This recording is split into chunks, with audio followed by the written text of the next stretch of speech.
Well, good evening. We are live here on Biddle, Big Daddy Linux Live. It's not Rocco, it's still me, Nate, and Eric, and we have Eris. So we have a really light, as in cast, show for you. You know, it's summertime. We've been on 3 weeks of me not being here to do this, so here we are.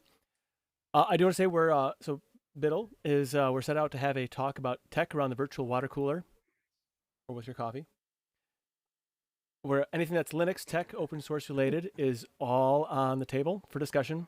We do have some things on the docket, but first I do want to thank Rocco for starting the Bill community, where I truly felt like a member of the nicest, most intelligent, maybe not me, kindest and helpful people that I've ever met on the internet or in real life for that matter. So it's really opened up a world of opportunities for me, meeting just some really awesome people like you, Eric and Eris. Eric and Eris. I like that. So, how are you guys? Good. I'm doing great. Now, the weather here in my part of the world, in West Michigan, has been really really rough lately. I don't know if you've been experiencing anything like that in your areas. Yeah, we had nothing but thunderstorms today, which we need the rain, so that was good. But it was absolutely just unbelievable how violent the storms were, to the point where we have little window clings, like things on the windows, it's little suction cups, and a couple of Hmm. those actually fell off. So Oh I mean, wow! talking about rumble, yeah.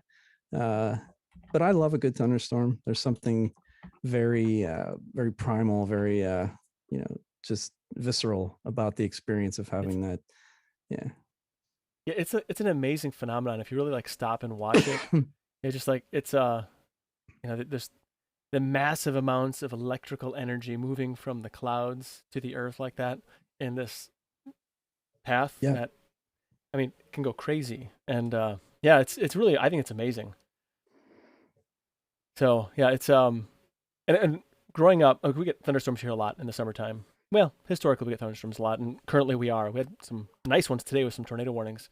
No tornadoes, but we don't get tornadoes really on West Michigan for the most part. Hmm. If you go a little bit more east, you'll get tornadoes, but not so much where I live. I guess there's some touchdown just an hour to the east of me, like hour of driving, I should say. Which that's how you can tell I live in the country because I said an hour away. That was dumb. About 60 miles away. Anyway, so I remember as a kid growing up, like I was worried about electrical strikes blowing out components. I don't know if you this is something that you've ever concerned yourself about. And I've said this to my wife too. Just think back to when you were younger. And I know I also lived in a pretty rural area, but the idea of the power going out was a constant thing. And of course, it would be connected in a lot of times with storms and things like that. But in many times, it would just be the power would just go out. I think the power grid in general was just a lot more prone to problems. And maybe the idea that the grid wasn't so much a grid as just a fragile delivery system. I know a lot of the wiring was probably very old at that point, and there had to have been at least recently a pretty substantial build out. Now that was in Pennsylvania, and again in a rural setting. There have still been instances in the wintertime where there have been snows and ice storms that will knock out the main power lines coming Mm-hmm. into my town, where like a few years ago my family that lives there, all of them in their different houses, none of them had any power for like a week, and No, freezing yeah. conditions. And so the one utility that continues even whenever the power's out is natural gas. So they were able to there one of them had a burning a stove that you could burn natural gas, and so they were able to do that. And then also a couple of them had wood burners. But you know the idea of electricity being a stable, steady thing. And then we talked about the thunderstorms. um, I thought the same thing earlier today. I was walking around during the thunderstorm thinking, that $3 power strip that all of my hundreds of dollars worth of electronics are plugged into, do I really trust that stuff is going to work if there's a fault, right? And I actually recently just learned that breakers are really only designed to protect the wiring to the plug. Mhm. And so while they will trip if something does, draw more amperage than it should, ultimately that will only happen if the wiring draws more. So it would have to be fairly catastrophic on the outside of the wiring for it to, to kick back and force that. So that means your breakers aren't really going to help you. Power strips, maybe, if you have an uninterruptible power supply. That was easy to say. Maybe that would help you a bit more. But ultimately, yeah, I mean, I think, I use a laptop, so it has a battery built into it.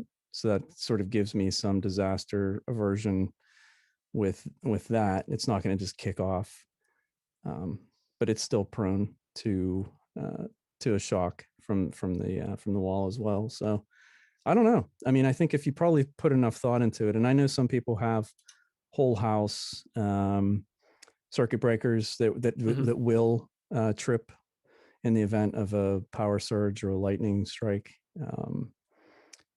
There's some lots of ways I think that people can address it, but I don't think really anybody puts any serious thought into it. I know that like the power strips I buy, I get those that have a really high, like, and I might just be a dumb consumer in this, and you can feel free to call me out at any point in time on this, Eric, please, or someone in the chat. But I look for the highest joule rating that it'll guard against. Like, I'll get that one, and that's what I put my stuff on. But then I also have it sitting on some UPS as well, a couple UPSs down here. I've got two, one back there for like my server and my router and such. Then I have one for my desk here, and they'll last a long time. Like when I lose power, so everything will be running for quite a while. But maybe like an hour or so for this one here, and then a couple hours for that one back there. But that one's huge. And so I don't know how they have a joule rating on there, but I didn't really get those for the rating. But I do wonder, like, lightning has this really crazy way of getting to wherever it wants to go, and so I guess like if your house is better grounded, perhaps it'll save you from that too. There's all these different little factors. But if there's power, I mean, if it hit the live side, I don't know how that would. I mean, it's quickest path to ground, I guess. That's what you get. So maybe there are some areas where it can jump, but I don't know. I remember like as a kid, my Commodore 64. If it thunderstormed, I shut everything off and I unplugged. I'm like, I Unplugged don't it. lose my yeah, I don't lose my computer. So I remember doing the same thing. I would unplug things, but then again, we didn't have power strips, and that, I guess, again, that comes back to this belief and, I guess, faith that a power strip actually is going to help. mhm. I remember being afraid of being on the telephone during a thunderstorm when I was a kid, because I remember someone telling me that they got shocked while they were on the telephone. And I guess that's possible technically, because there is a copper wire, connecting, at least old telephone systems, copper wire, plain old, or POTS or whatever, plain old telephone I system. think I think I might use that excuse for cell phones too, just because if someone tries to call me, I can't. It's a thunderstorm. Dangerous. It's just like they tell you to turn off your Yeah, cell phone whenever you're pumping gas, and I see everybody just talking on the cell phone. right, Nobody pays exactly. attention to that one. Hey, it's a Monica. It is, yeah. I finally got Zoom to let me in. It was just being like the auto connect just wasn't it just didn't want to work, which I don't blame it. So I thought you were just trolling me. That's all. nah. Just joining and quitting and joining and quitting and joining. No, I was just like it gave me the connecting thing, but it didn't like it never got me to this screen. Got it. Hmm. So I had to do the join a meeting, then go to the drop down, and then once I clicked on that, it let me in. So I had that issue a while ago, a few weeks ago, where it couldn't, and then it would like cycled me out immediately. Then the best way was to have it drop down. But yeah. anyway, so I do want to say welcome, Monica, and also Hello. Colin. Welcome. You got Adam. Adam, the No, you don't. I'm not here. okay. Well, imaginary e-hug to you then, and then Max is back. So it's good to see Max. This is his second Biddle appearance, sort of appearance. And Colin, Ooh. I'm confused because it's like 90 degrees here. What are you doing with the? Yeah, it's cold. It You know always what it's blows my like. mind. You know what it's like down under, mate. It's opposite. Now, do you It was get an dumb opposite world. Americans who don't think that it's cold there coming at this time of the year, and then going, "Oh God, what have I done?" No, not really. Okay. Not that I've come across, but Hopefully, someone would stop them and be like, "You realize that's like the other half of the globe, right?" Like, Yeah. Well, there's yeah, also kind of people who go to San Francisco in the summer and forget that it's actually usually pretty cold there. So, yeah, the Pacific definitely keeps it much colder than they realize. I know. Or they go into the Pacific and they're like, "Wow, that's so cold." Yes, it's always cold. yeah, it's always chilly. But Yeah. it was great because overall, it's like I interned at the Maritime Museum there. Oh God, like 15 years ago.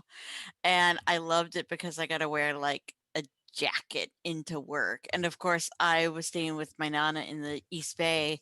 So, like, I would get to the BART station there and be like, okay, it's going to be like 95 and it's going to be awful. But then you lost like 20 degrees going into the city and it was great. Mm-hmm. Yeah. Yep. Yeah. That was So is it- pretty I mean, it's awesome. always jacket season in San Francisco. Yeah. Mhm. Perpetual jacket. Yeah, even in the season. summertime. So my equivalent to that is Long Beach Island on the East Coast, where the Atlantic Ocean usually is. I mean, there's a 2-week period in the fall, like in like August, where it's above 70, 75. Like it actually feels warm. The rest of the time, it's not warm, but because it's warm outside and it's sunny, and you get used to the chilly water, so it's not that big of a deal. But you know, you drive onto the island over the bridge and immediately at least 10 degrees cooler, and sometimes much cooler than that. And it's amazing. You just forget, like, oh, this is why people came here before air conditioning. Like, because it's when you were stewing in New York City and Philadelphia, like you got on a train and you came here or Atlantic City, or, yeah. Lake Michigan is actually cold most of the year. Like only in like August it gets warm enough to swim in for me. I don't like cold water. It doesn't work for me.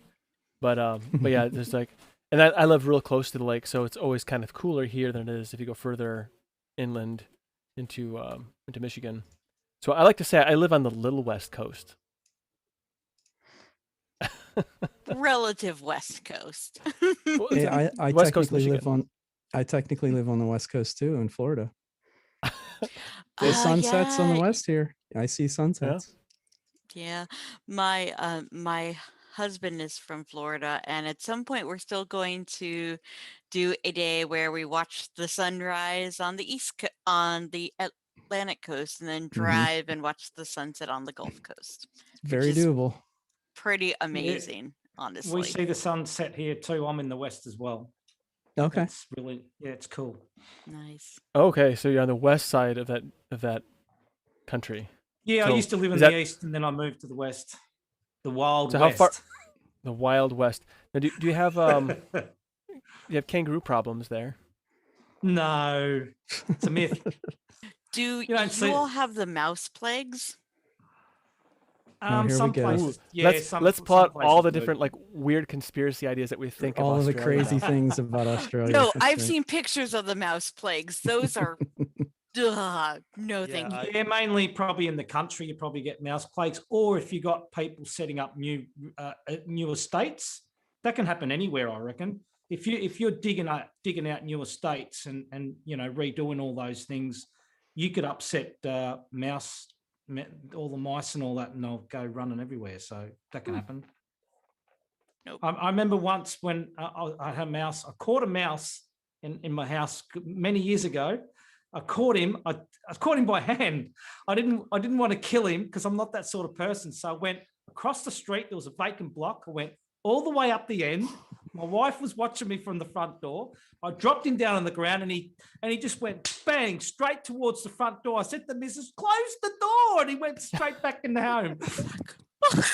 Yeah. I Because it's so have good mouse there. traps. I've not, in the 15 years I've lived in this house, the first time I ever had mice, and I'm very fastidious about like making sure there's no food left out, like even the dog food is in plastic containers, everything. Like I was actually here in my super cubicle, and I saw. I think it was actually during a biddle one night, and I see there's a mouse, and I'm like, what the expletive? I turned off the camera, and so I was like, I was floored, and so I got some mouse traps, and I keep them set, and I've caught a few, obviously not in the nicest of ways, and buried them in my garden so my plants can be my flowers can grow taller. But yeah, no, I was like, woo, and then Yeah. there was another time like I was also down here. I think it might have been during a biddle, and a mouse crawls up, like I was standing desk right by me, brave, and so I whipped out a knife and I stabbed it. So I probably shouldn't say that on live things, but I did. It's like, And- no, it's me. you It's know- me or the mouse. At least you It's didn't me on like the- I know like hold up, like That was life or death. the I mean, It is. the shish kebabbed mouse Right. on No, I didn't. camera. I turned off the camera. I actually, I'm quite sure it was a biddle because I was down here for something, and I had to shut off the camera and stab it. Wow. And we Don't need tell- we I need think- Rocco here. We need Rocco here because we're talking about killing different type of mice. that's right. How many clicks does it take to kill a mouse? To kill a mouse. Oh, such a bad joke. Oh, see, I wasn't tracking, but now I am. See, I have That's one of funny. those friendly ergonomic mice now, the handshake ones. Oh, Yeah, have because a started getting question. things that kind of felt like carpal tunnelish. So it's like, now do you think that you feel like it makes a difference? it does. Okay. It really does, because I found that with the traditional mouse, kind of that scroll motion just could feel it like all the way up my arm. So this is little zaps. And I'm like, Yeah, it really So- helps with the mouse wheel specifically. It's the big difference on those. mm-hmm. It I really is. consider Now, one of those. Go ahead. oh no, I just really need like a more ergonomic friendly gaming controller though. Mm, Steam controller. That's what I have to use because I have a lot of issues with like a lot of input devices. The like Mhm. larger hand size, the way it's spread out, Mm. the buttons on the back, so you're not always using the same trigger buttons. Oh, nice. I'm not entirely used to the haptic feedback with their weird analog stick replacements, but for like games that aren't heavily dependent on that, it's definitely the way to go. Yeah. And considering I mostly play like, I don't know, like Learning Factory and racing games, it's, I don't need anything fancy. yeah, I still do mouse and keyboard for most of my stuff. I did consider one of those sideways mice, if you've ever seen one of those where you kind of hold your hand like this instead of like this. Mhm. And it's supposed to be, I guess, that twisting motion like this is not good for, I don't know, for the hours that I would sit. I don't know. I had a really hard time because there were a couple like Logitech made one, but it was really expensive. And a lot of people kind of said that it was kind of good, but not great. Mhm. But then there were cheaper ones, and I don't know. I never quite could find like the one that seemed like the right one. But it does seem like once you got past that initial weirdness of like my hand is pointing the wrong direction, that you probably would get pretty good. I preferred for a long time trackballs. Like I was one of those weird people who like trackballs. Well, I was watching a video from Derek DistroTube the other day. He was talking about that type of situation where you're best to have key combinations to open a lot of things, and it saves you using your mouse a lot, where people That get a makes lot of sense. carpal tunnel. Yeah, so that was an interesting video actually, and I never thought of it that way, really. I never had like carpal tunnel from working on a computer, but I was doing some roofing. This is years ago. I was like 22-ish, so okay, almost 20 years ago. It's okay. Anyway, but like actually that made my hands numb because I was actually doing I was hand nailing it, and so that actually made my hand, my wrists and everything numb. And I've done like other carpentry work for extended periods of time. That wasn't bad, but I think the how you are on the roof of a house doing that. Anymore, I have a roofing nailer because I won't do that again by hand. That was just dumb. I was young and stupid. Now I'm older and stupid. But I think that the yeah, that's only I ever tore up my hands. I've never had keyboardish stuff do that or mouse. The repeat stress injuries. Well, I can think of lots of things. So that part of the hammering is the vibration, and that made me think of chopping wood. So if you chop wood and if you're chopping like really thick wood and hardwood like oak, rarely are you going to just like cut through it like Rocky or something in Rocky 4. You're gonna drive a maul in, and then you're gonna beat it with a sledgehammer. And just thinking about it now, my hands are buzzing. And then the other thing is on the same farm I grew up on, we had it's a 40 some acre farm, and a lot of it had fence line, and you have to trim fence line every now and then because weeds will grow tall through it and it just kind of messes it up. So I would spend hours with a weed whacker, and just that buzzing that goes through your hands. So I don't know how those guys do it all day long, like that do lawn care and stuff like that. Because I mean, it was literally debilitating. I'd be end of the day, my hands are just like wouldn't even open. Like this is terrible. So Eric, probably back in your day when you had to like wind it like that, that's probably the issue. So now that it's all like either gas or electric, I have an electric one, like a battery powered one. That's awesome, a DeWalt. That actually, it's probably better balanced now.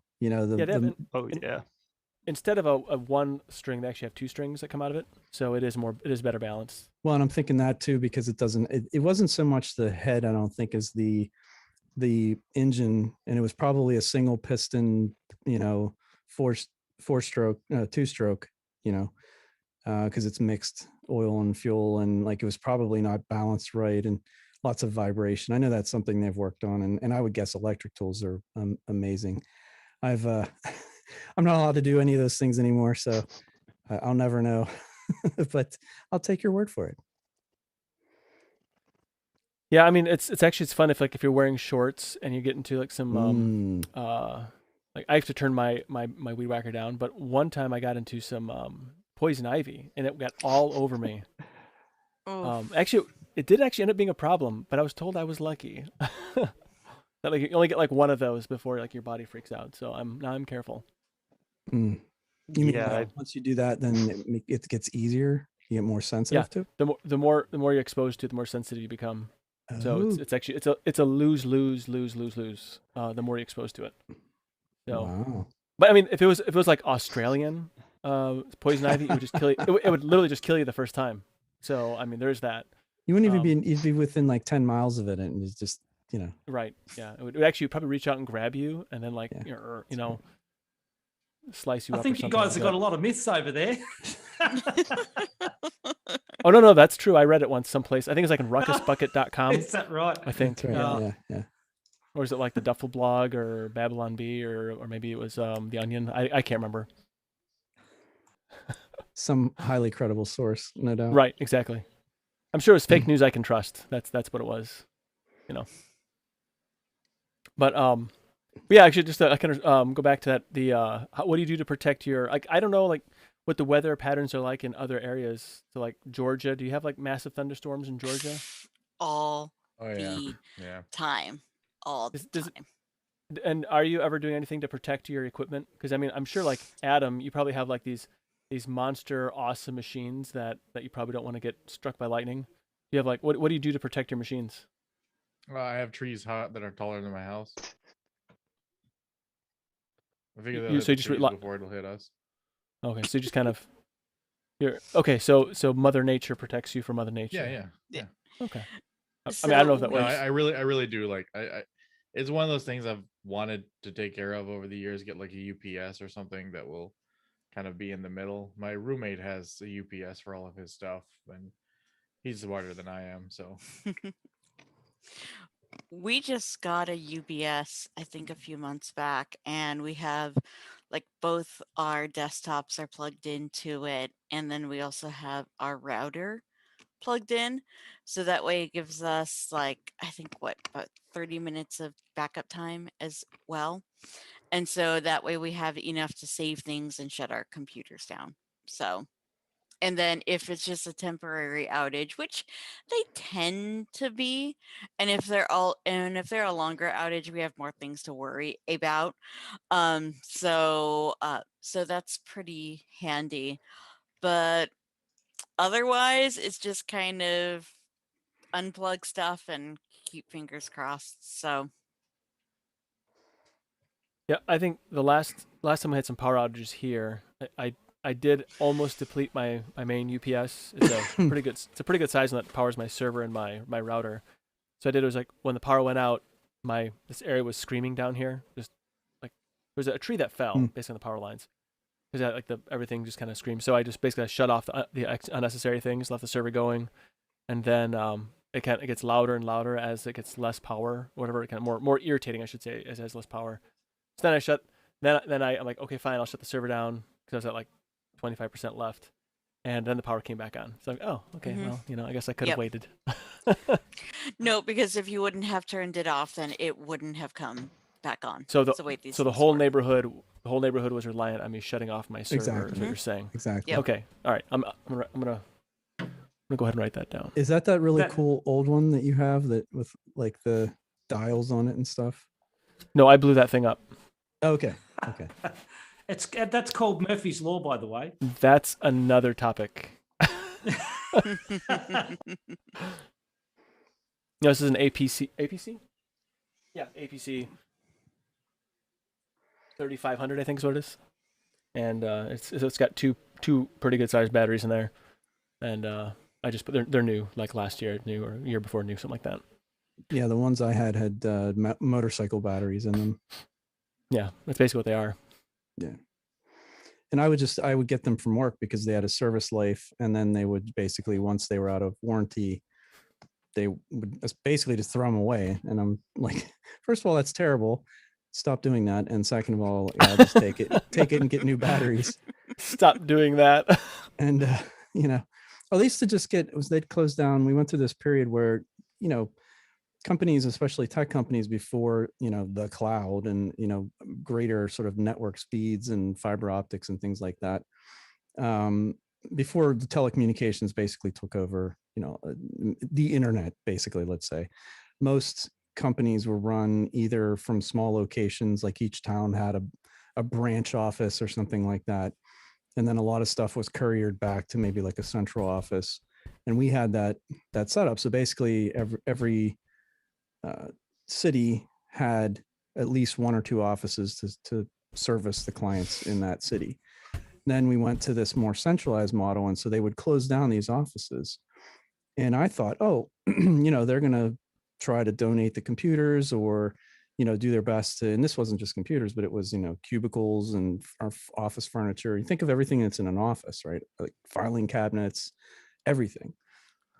And basically, no, they would just get one of those train car sized dumpsters and throw it all away. And it would just blow my mind. Like, what are you guys doing? And so for several of the offices, like that became one of my jobs, was to go and close down offices, which people really loved me. See me show up in my rider truck because I would get a box truck and take the servers and like the main equipment that we needed, I would bring that back. But then all of the other stuff, I started working with organizations that were taking computers like across to foreign countries, or putting them in libraries, like places like these computers weren't useless, they were just older. And so there was a very small portion of all the offices. And and that's not like an unusual thing or like an old thing, like that still happens all the time. The amount of waste that people throw away that they consider. My wife yesterday, she's like, remember that old printer that we have? And I'm like, no, what old printer? She's like, oh, our neighbor, when they moved, she asked if we wanted their printer. And I'm like, well, what's wrong with it? She's like, nothing. I'm like, well, why did they get rid of it? They didn't want to take it with them. I'm like, what? She's like, yeah, they just didn't want it. I'm like, okay. I'm like, well, what was she going to do with it? she was going to throw it away. And I'm like, okay. So I plugged it in, and it's an HP printer. I mean, it's one of those ones that uses a single cartridge for all of the colors, which and the ink is worth more than the printer. Basically, to get new ink, it's like $75 for both the cartridges, but Right. it's just that kind of stuff absolutely kills me, the waste behind it. But anyway, so that's how I'd end up with these UPSs to bring this full circle. And so I'd end up with like one or two of those kinds that use the smaller motorcycle size batteries. And I had those for years and years and years. And it was like every time the power went out, it was it light up and buzz and start beeping. And like my wife was like, what the hell is going on? So Yeah. Yeah, we are moving. So as of next week, we'll be in a different, larger apartment, which is nice, which means 2 spare bedrooms, which means my own office. Yay. And my husband's own office. Yay. So he's got all these servers and device profilers he's gotten from work, and he's got a rack. And now that it's okay if he has something that sounds like an airport going in his office, it's not going to bother me. So, yeah. So it's like, have at it. So, and you like your room toasty, so that'll keep it nice and warm. So the real question is then, which room will have the main like edge device router or whatever? Well, we're not sure yet, but we're getting Google Fiber because we're eligible to get it. So we're getting the 2 gig with 1 gig upload speed. I know. It's gonna be amazing. So it's Is that like what Adam Grubbs has? Something like that? No, something better. What does Adam Grubbs have? I have AT&T fiber. Is it faster? Or about the same? No, it's actually slower. No. Oh, okay. I have one gig down, 1 gig up. You'll have 2 down, 1 up. Yeah. So which is, I think it's like $30 more. So, but that's okay because remote work. So with the husband's job, they're like, yeah, we'll pick up part of your internet bill, and we're like, okay. Wow. Yeah. That's fantastic. Yeah. So it's going to be quite nice. So I just today was spent buying office furniture because my office will also be the guest bedroom. So it's going to have a day bed, aka nap central during the day. So naps are great. I find they're more enjoyable the older you get naps. Too.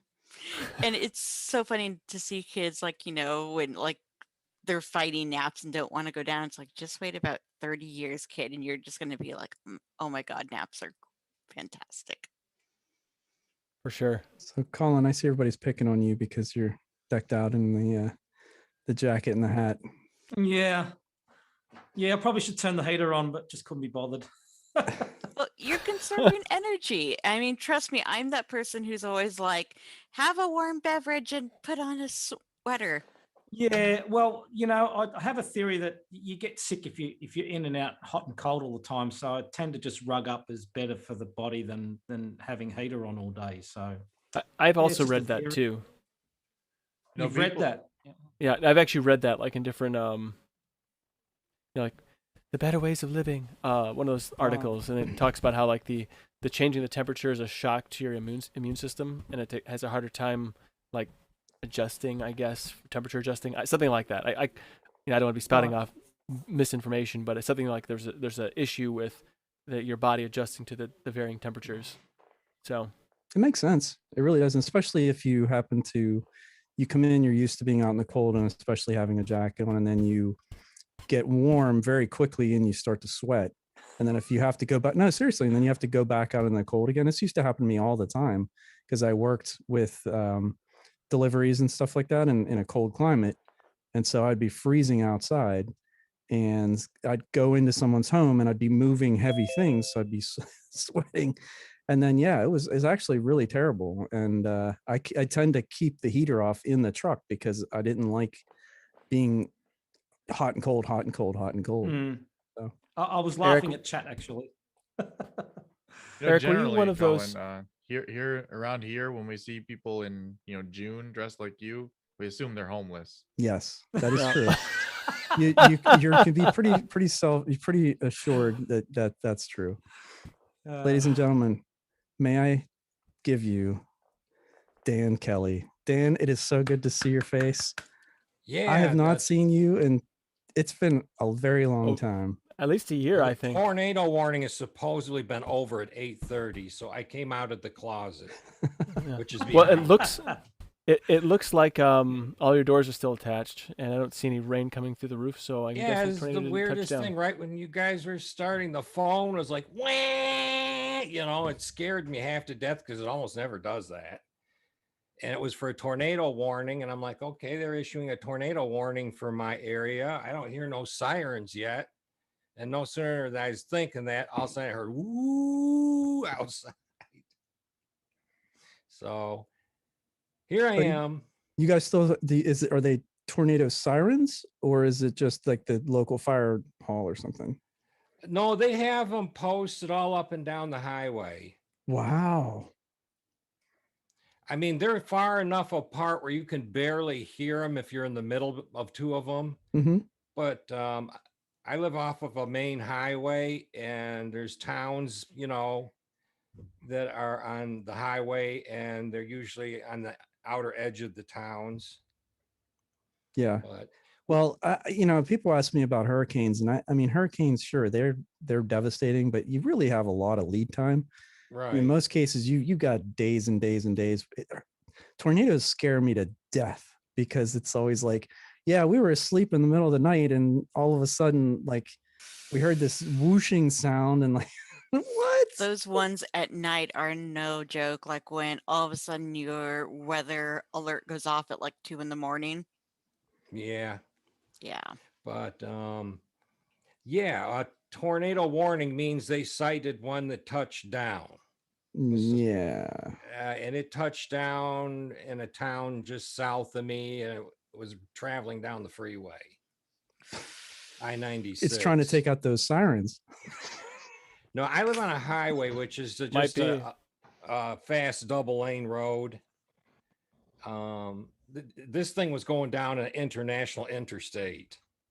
Well, probably make good time. You know, it's a good place to make good time. It didn't want to speed It's- on the back You road. know, That's- Nathan, you know that's someplace to 96. It goes between Detroit and Lansing. Yeah, I'm familiar with that. I'm off of 94. If that- Okay, I know so that on is the too. other side of the state. So the nicer side, frankly. Yeah, the Cold Lake, Michigan. The nicer side. I took a laptop in the closet with me so I could watch. Been there, done that. I was in Tuscaloosa in 2011 when that really, really big one hit, when they had that whole just swath of storms. And we were all in the basement of the history building. And since we're a bunch of students, we all had our laptops, and we were watching the local weather channel, and they had footage of this like 1.5 mile wide multi-vortex tornado that went through our town. And what was weird was when campus lost power, and all of a sudden this basement just went dark, and like everybody in there just like yelped and or screamed. We still had Wi-Fi. So our laptops were still going, showing this tornado like tearing this mile swath. Yeah, the ones we got to Town. get around here usually are not that nasty. They usually That's touch good. down. They usually touch down for no more than 15 minutes, tear a roof off a high school or something like that, and Tear then up a trailer park. disappear. Yeah.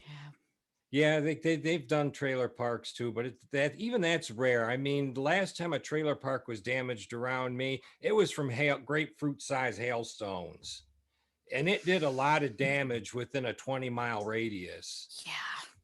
It destroyed a lot of cars, busted right through people's vinyl siding, took out windows. Cars got a lot of lumps on them. That's the late night YouTube watching kind of sucks you into those kind of videos, and you're like, 1 o'clock in the morning, why am I still watching this stuff? Yeah, Yes. I've watched a guy named what's his name, Pecos Hank. Yes. He has some incredible footage of tornadoes.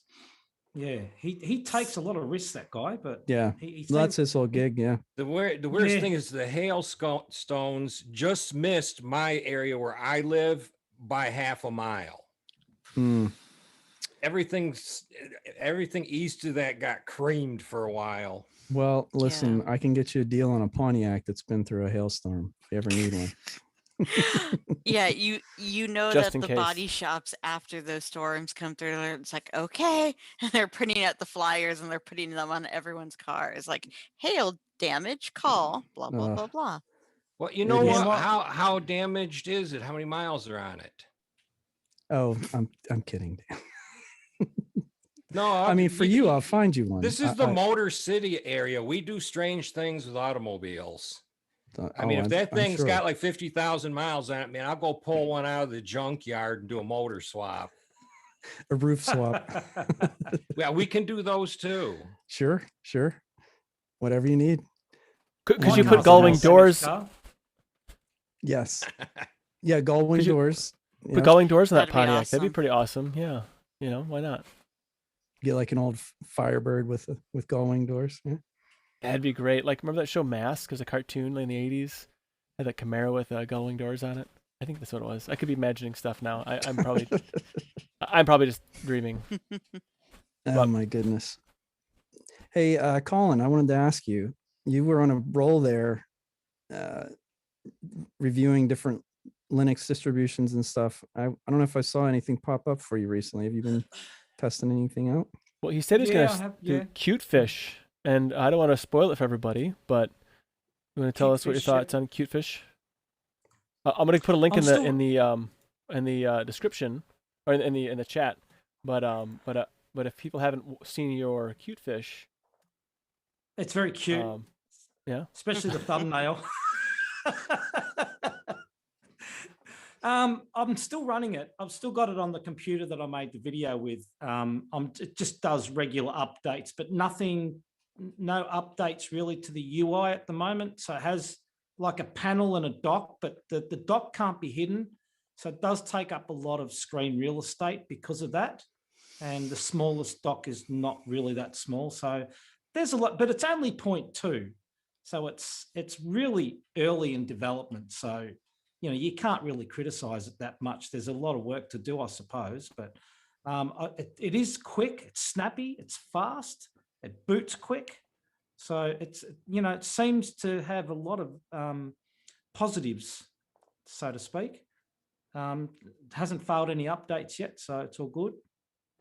Not a bad little operating system. Be nice if they can get it up to usability, up to a usability stage anyway. That would be good. Yeah. So I'll just keep track of it.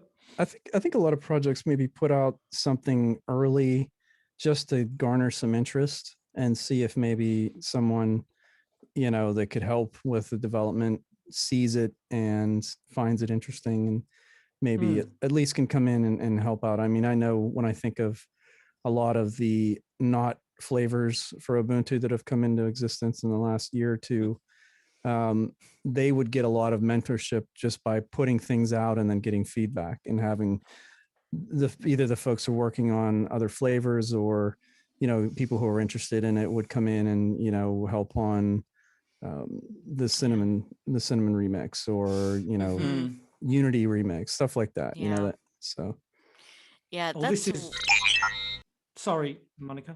Oh no, I just wanted to say really quickly that that's one thing I really like about the flavors and the remixes is how much and how well they work together, and it's really awesome.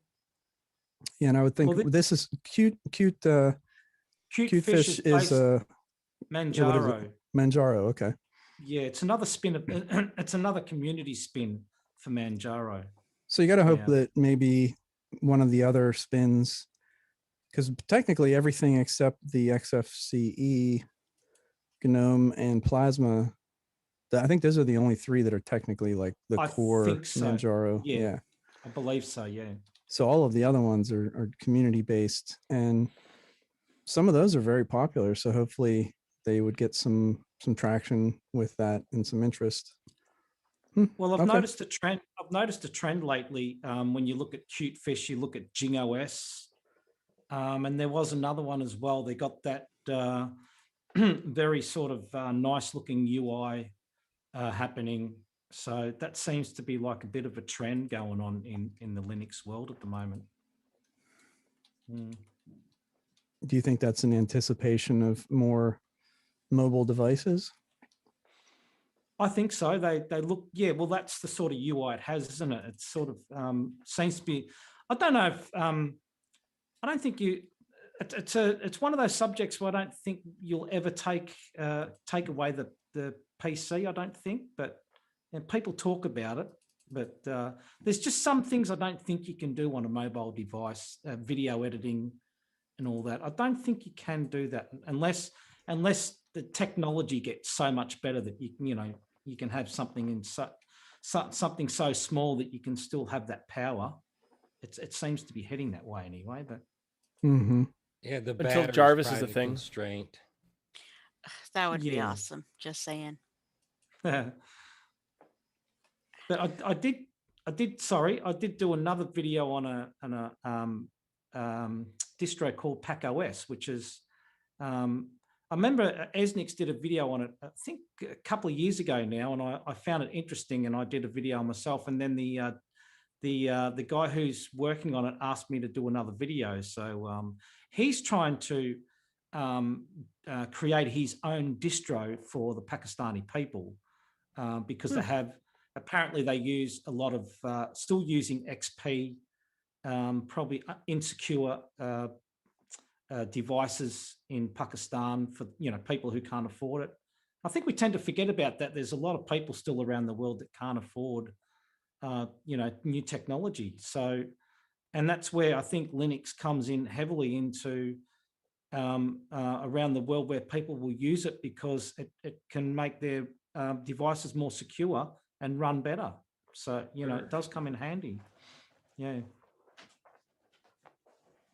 I saw some conjecture the other day about just getting a little ahead of myself, but Windows 11, like even the PC I just built not long ago, that's a Ryzen PC. I downloaded the little tool because I have a Windows partition on there. I booted in the Windows, ran the little tool, and it says that system is not valid for Windows 11. So there was this somebody made a video, and I don't remember who it was, about, was it okay, saying, oh yes, well that means then that we're going to have this this infusion of users to Linux who can't get Windows 11 without doing an expensive hardware upgrade. And I always have to take those with a grain of salt and think, like, I don't know. We never saw those with the big jumps before. So why would that be true now? And honestly, for the average user, I don't even know that they necessarily care so much about the operating system on their computer, if they're even using a computer anymore. So it's kind of sad because it's like Microsoft is kind of in cahoots with the hardware people, and they want to keep the hardware people happy by chucking up new stuff and chucking out old stuff. Yeah, there's a lot of talk at the moment about this. What's it called again? The platform module. What's TPM? Yes, TPM2 you have to have. No, you can have, as long as you've got, because I was reading up on it. The Real Geek gave me a link, and I was reading up on it, and it says version 1.2, I think, goes back to devices like 10 years ago, I believe. But probably not all devices though. But version 2 is recommended. So it's like you've got your minimum, and then version 2 is the recommended. So they call it I think they were calling it a soft floor and a hard floor, something like that. According to yeah, they've kind of walked a lot of that back. They are so far standing pretty steadfast with the TPM 2.0 requirement. And then there are people who have the TPM 2.0 but don't have the right processor generation. So if you have, say, a 7th generation Intel processor, it requires an 8th generation to run. So when you run the checker against it, it's like, hey, I have TPM 2.0. Yeah, but you have a 7th gen CPU. So they're kind of they had some documents that were pointing to, like, hey, these are the hard requirements, but these are the kinds of ones we'd recommend. But they've kind of walked that back and been very adamant about TPM 2.0 and 8th gen or 2nd gen Ryzen or above. They want to make sure you have a processor that can handle all that telemetry. Why do you suppose? Why do you suppose they're making it so stringent when it seems like to me that that actually there's technology out there that can actually make the OSs lighter as opposed to heavier? Like, it seems like the requirements are actually, like for instance for Linux anyway, the requirements really have not grown at all in the last 10 years really. So I think it's less about the actual ability of the machine to run the software and more about trying to embrace newer technologies that newer hardware allows for, instead of having to be dragged back by older hardware. For example, having the requirement of the 2.0 TPM chip allows them to lean on more on-device cryptography by default, rather than having to, like, oh, well, if you got it, you got it. If not, I guess we'll just be less secure and that kind of thing. So sort of similar to how Apple does things as well. Like, you can't get Touch ID or Apple Pay on a device that doesn't have at least the T2 chip in the Mac, right? So because you won't get it before that, and they're never going to bring it to you. And so I think Microsoft with Windows 11 is trying to push for more modern ways of handling security, handling features. I mean, you can kind of, if you're remembered at all, during Vista, for example, going from XP to Vista was a big jump in terms of requirements. And the biggest one was the graphics card for the Aero glass and all that. And they don't want a repeat of that. They don't want people to think that their old machine can run the new stuff just as well as it did the old stuff. And, they want to avoid people thinking that, oh, my, ThinkPad T420 from 2011 will be perfectly fine running all this brand new stuff. And it's really not, right?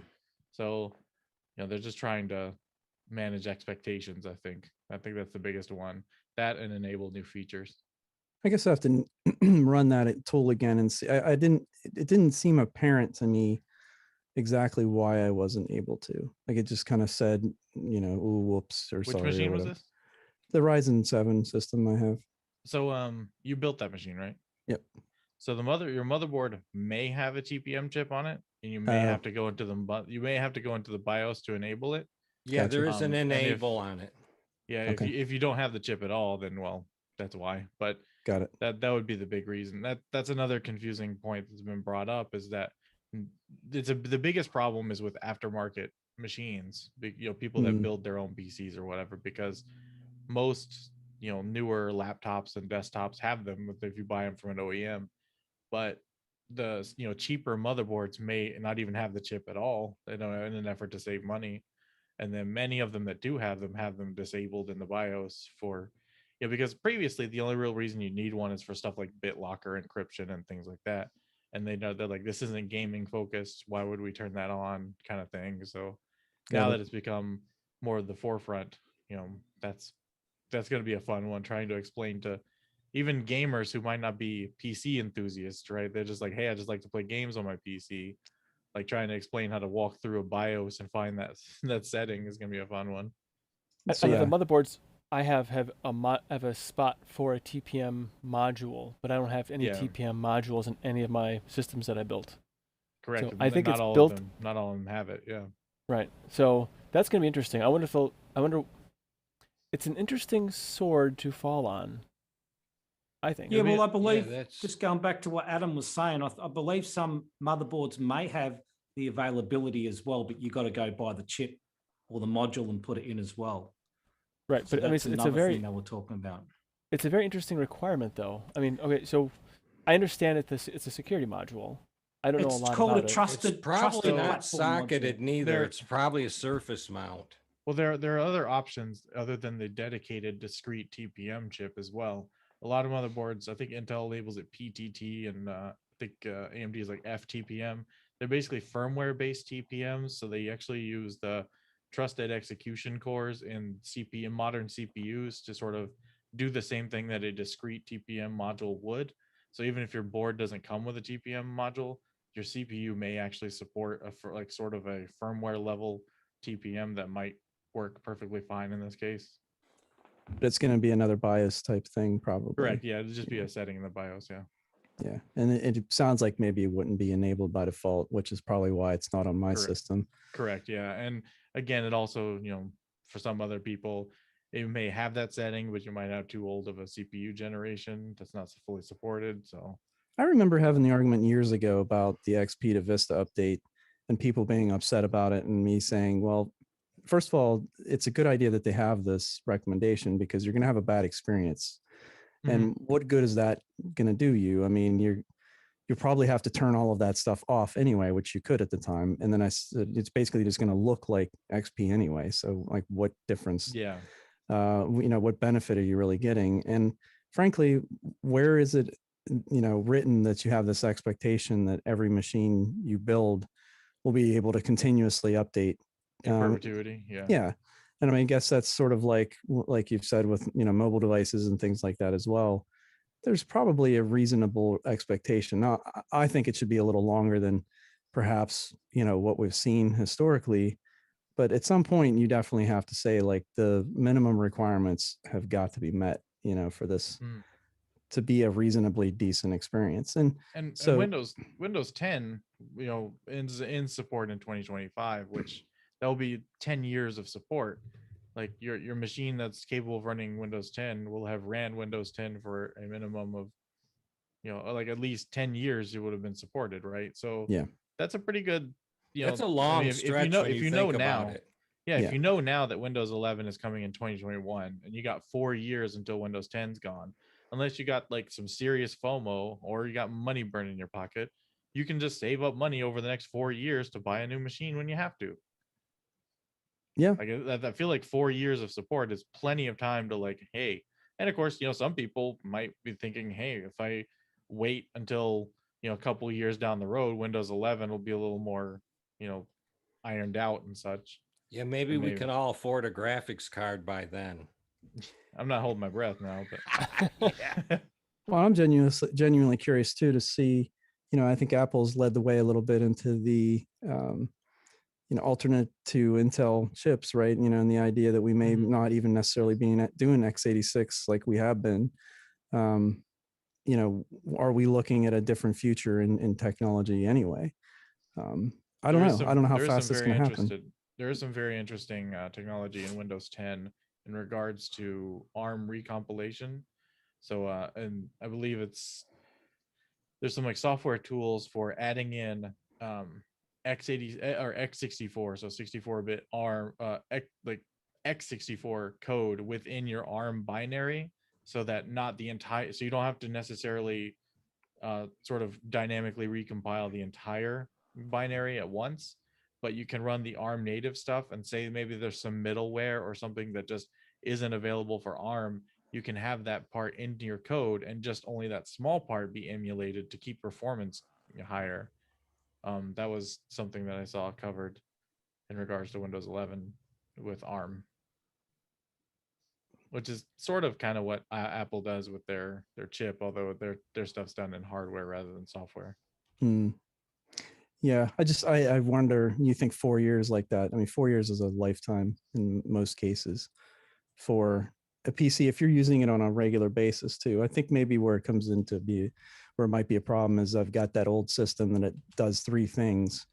But even then, like, do you really care? I guess the biggest challenge at that point is, okay, if it's doing something and I need to continue to have support for that system and, support for Windows 10 ends, then what do I do? And at that point, I don't know. Then at that point, I guess it becomes an issue. And yeah, but again, I'm thinking like, okay, if you have a system that you're already barely using anyway, we've seen the proliferation of like single board computers and, ARM computers that are able to be much more powerful and much smaller form factor, much cheaper. Do you really need that big PC or that big tower system doing? Because that's essentially like I built a tower that I thought I was going to use for a lot of different things. And it turns out that I've really relegated it to being a process system in a lot of ways. It's just handling a lot of sort of background things. It's complete overkill for that purpose, but I have it there anyway.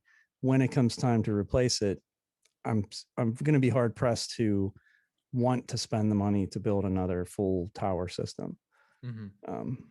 So I think the future of computing looks a little bit different than it had for like the last 20 years. Correct. And they have data that they've presented many times that people on average upgrade their computers between every 4 and 5 years. So the 4 years from now till Windows 10 is over is the average life cycle of a person's PC anyway. So, I mean, Linux users tend to be the exception in that they keep things for a lot longer because Linux allows for that, right? But yes, realistically, 2004 Dell Studio, yep, 1538. The battery finally gave out in it. Let me give you a tip on it. If you're looking for a part for something, don't go by the part or the item's name that you need the part for or its number. Get the number right off the part, or Amazon will show you everything except what you want. Because this is a pretty unique, weird looking thing, because it actually props up the notebook and puts it on an angle and stuff. And I could not find the battery I wanted anywhere until I actually got the number right off the battery and put that in it, and poof, it was showing me what I needed. Yep. On that side note, I personally believe it's worth spending the extra money to buy a battery for a laptop from the manufacturer rather than off Amazon. Well, this thing is extremely old. Okay. It does run, it has Peppermint 9 on it. Every function on it works. Every port on the side works. For the multimedia buttons, they're finger slide overs. They're not buttons, and they light up when your finger goes over them. That even works. The SD card reader even works. So I'm really seriously waiting for Peppermint, the new version, to come out and see how it behaves with that.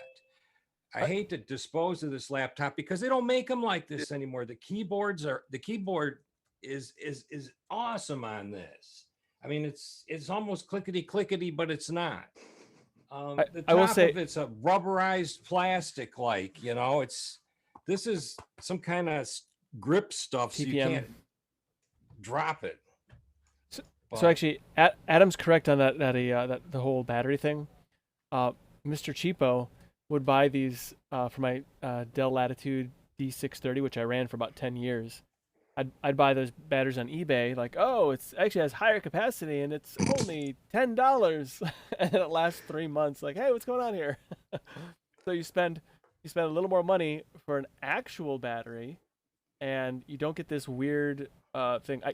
Weird things happening. Also, Nathan, I can't find a brand new genuine Dell battery I'm sure not. for this. Well, but I just want to say that Adam is very correct on, because I think I probably bought a battery per year, maybe more often than that, because I was refused to buy the correct one. I mean, and actually, you might have a good remanufactured version, but they're kind of dodgy. Some of them. Well, honestly, too, it depends on the manufacturer, but also the battery itself. So older ones are going to die and just not hold a charge after a while, of course.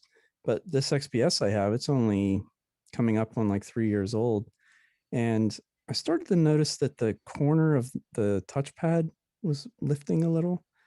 And I kept thinking, like, I never dropped this thing. Like, why does it feel weird? And eventually it occurred to me, like, something must be pushing on this. The battery was swelling inside of this thing. And this is only a few years old. So, I mean, it's obviously a defect in the battery itself, but of course it was out of warranty. So I had to buy a new, and that was like $90 or something for a battery. I mean, they're not cheap. And I mean, hopefully I won't have to replace it again, but I did get a Dell battery, and they didn't make it easy. Like, it's not even that, it's a 2000, like I said, it's not an old laptop by any stretch of the imagination. And it was not easy to find the right battery, even through Dell. I had to end up getting it through a third party. It's a Dell OEM part, but I couldn't buy it from Dell because they didn't have the parts. Well, I think the key thing to do is whenever you buy a laptop, buy about 3 spare batteries for the entire life of the laptop. Store them somewhere safe. And then when it goes out, you have an old but brand new battery. And Yeah, aren't I supposed to keep them in the freezer? You know, Yeah, I'm not I've really heard sure on that. mixed, I've read mixed things on that, but Teslas No, up don't do here that. don't get half the mileage they do in the wintertime as they do in the summer. That's true. That's true. Anyway, but speaking of having to get ready to move, I'm going to do a little bit more packing this evening, but it was so good to see this back. And at some point soon, we'll be talking to you all again from fantastic new solo office. So yay. Digs. New digs. Yeah. Yes. Well, thanks for anyway, joining us, Monica. You're welcome. You all have a Monica. great night. See you, All right. Monica. care, Cheers. Monica. Bye. Thanks. Bye. Or in Bye. Colin's case, have a good morning. Bye. So, Donnie, welcome to Biddle. Thank you, I- Nathan. I don't Welcome. recall seeing you before, but I don't have the greatest of memory. So welcome. Yeah, no, I joined before Okay. with Rocco. Okay. few Well, times. great. Well, nice to have you. Have Thank you. There was the kind of the question early on that led we had some rough weather here where I am in Florida, I guess too. But do you do anything to protect your electronic equipment? I don't. Oh. Yeah, no, I don't. That's fine. I have something a little opposite of what you guys are probably using. You guys use battery backups. I have a Yep, UPS. fast acting acting circuit box. If the line voltage deviates more than 5% in either direction, it snaps the power right off right away. I mean, It's bad if you're on a desktop. yeah, it's extremely fast. I mean, if the line hiccups more than 5%, either way, it pops it right off like a circuit breaker. Yeah, Then you have to I only reset it. have a battery backup on my modem and router, so I don't lose internet if power goes out. Other than that, no. Yeah, I think things just seem a little different in that regard as far as the things I do today versus the things I did back in the 90s, so like 5 years ago. Much different. I think that's one advantage for a laptop. I have to say is if you do have a power outage, you've got that backup Yeah, battery. Right. That's true. You can keep on going, man. So there's a Random question. Do you guys think it's strange to have a neighbor mowing their lawn at 9 p.m.? yes. Well, unless it's still Yes. light out. Does Yes. No, it's not. this lawnmower have does headlights on his Most tractor? likely. I mean, I would hope. Yeah. Is it the longest day of the year or something, or is the Yeah, sun it's- still up? I don't know. That's He 4 does days this ago. every Saturday at like 9 at night. He mows his lawn. I don't know. He might have things going on, but At what time does he finish? it takes him about 40 minutes. That's not too bad. I Not think too that bad. would be really weird. I think I'd Well, have to yeah. go out and stare at him a little bit. I got a guy across I'm the not street sure it that does fazes him. like 10 lawns, and I pay him to do mine as well, but he usually stops at 8 o'clock. No, it's dark outside. He's Listen, he might have said, "Look, they didn't put lights on my tractor for no reason." yeah, That's maybe a good point.